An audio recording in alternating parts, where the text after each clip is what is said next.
Hi all, welcome to the 5th episode of Hypertravel with Hardie here on YouTube.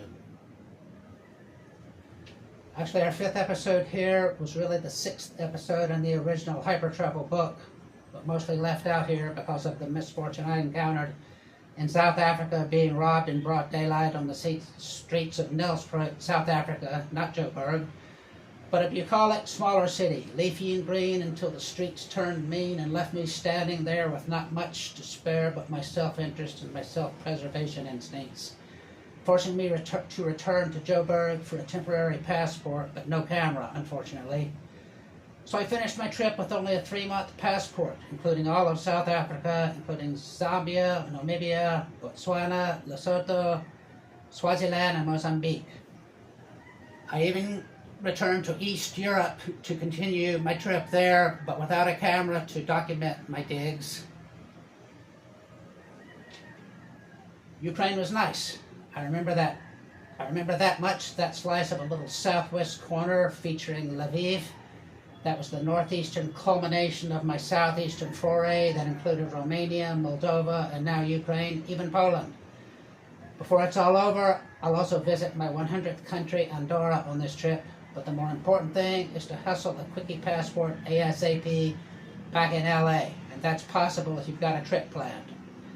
So I told them I was going to Mexico. They bought it. So August and September weren't too good, but October 2009 is looking up. See you down the road. I always stay in Mexico during my interim travel. Maybe I'll write more on this for another East Europe episode if I can find some pictures. But this trip is mostly about the Mideast, so that means a nice little return to the one trip, one region format. But it'll still be hub and spoke with Cairo at the center, not point to point like the good old USA or something similar. No, this is the Mideast, not the Midwest, and I'm lucky to even have good travel conditions considering the shit that's gone down since. Almost to sit by design, there's a screw up in Cairo with 2 competing hotels. There was a happy ending and good Wi-Fi, so no real problem.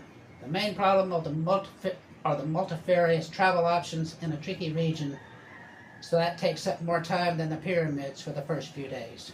But Wi-Fi is much easier and cheaper than travel agents, so it all eventually works out. The pyramids at Giza are incredible, of course, Sphinx and all that, and the Cairo Film Festival is like icing on the cake. The current plan is to take a cheap flight to Lebanon and then proceed from there, so that's what I do.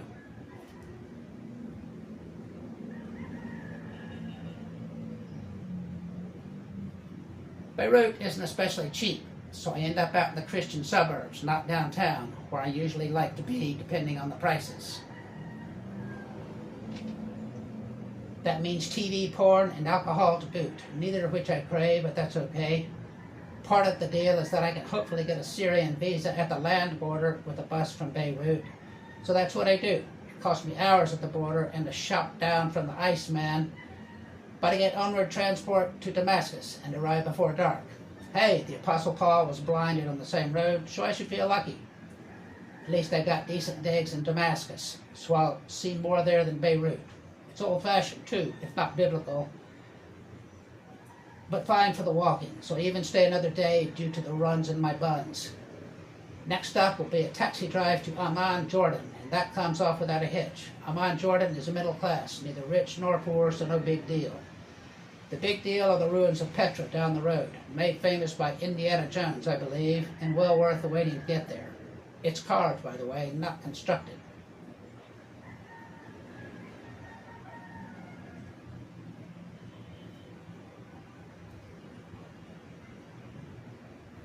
From there, it's back to Egypt, by a different route, of course. No return to Beirut necessary. Not when a ferry will do just fine, thank you. That means a ride from Aqaba to Nuweiba and an option to chill at Dahab, Groover Central, time permitting. But I passed on by like a ship in the night, onto Cairo after midnight. From there, I'll go south to Luxor, which is something of a revelation in itself. That's because of the massive temple columns, a hyperbole to the Greek version, but these came first, so an alternative to the pyramids and a fashion forward to the future. The Greeks would refine them to architectural perfection, but the Egyptian version were the original. Combine them with arches and you've got something truly revolutionary, castles floating in the air. or so it might seem. The ones of Karnak are nearby, and the ancient site of Thebes is beneath and underneath, making modern Luxor something truly exciting, what with the Nile River flowing nearby.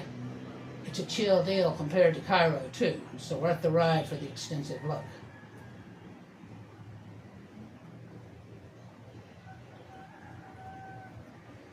The trip gets more complicated now, and that means a cheapo flight to Yemen, Sana'a to be exact. This is the icing on the Arabian cake, of course, as timeless as it is timely. The traditional architecture is unbelievable, and the traditional people are similarly fashioned. That means daggers, dirhams, and of course the eminently chewable chap. It also means that I got totally lost my first night, wandering the meandering streets without counting my turns carefully enough. Dead reckoning. So finally getting totally lost in the darkness. That's what taxicabs are for, of course, and business cards also. If the hotel has them and the counterhead is not too busy chewing chalk to help find them. Life is far from perfect, no matter the country or religion, but where there's a will, there's a way, in lieu of any better cliche. So when the taxi crossed a path that I'd already crossed earlier in the day, I yell at him to stop, and I walk it home from there, landmarks succeeding where street names and numbers often fail, business card or not.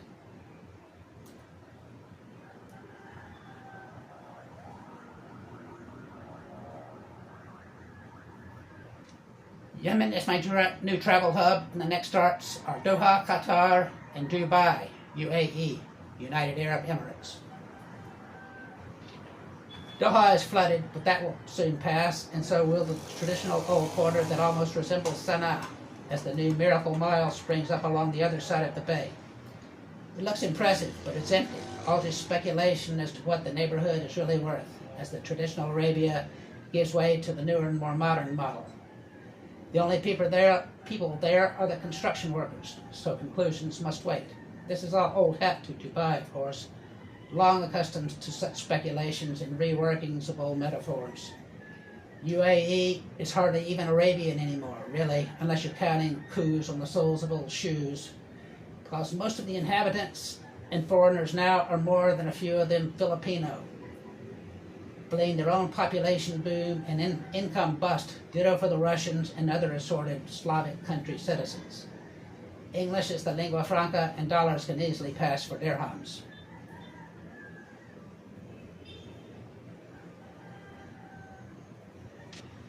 Muscat, Oman is right down the road and something of an anomaly of its own design.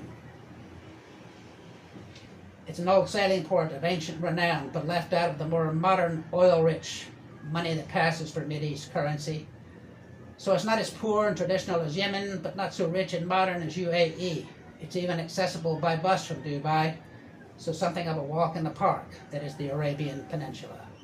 The Muscat suit has the traditional frankincense and myrrh, even if the malls lack the latest fashion that make the models twirl on runways. But I'm good there for a few days. And the Iranian island of Kish is right across the bay from Dubai, so I go there to stay a few days also, and let the resident Filipinos fill me in on the scene. It's enlightening, of course, even more so since it's the only way I can get into Iran without a guide or visa, and cheap as dirt if I stay with the visa runners. They're all waiting for their visas, and the local TV station updates them every day.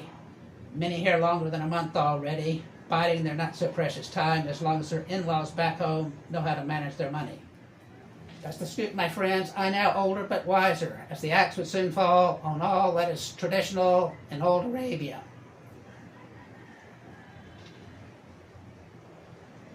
They falling like chessmen on a chessboard. First Tunisia, and then all the rest. Finally Syria just a while ago. I forget when, since it's all so confusing and disheartening, usually, but sometimes good.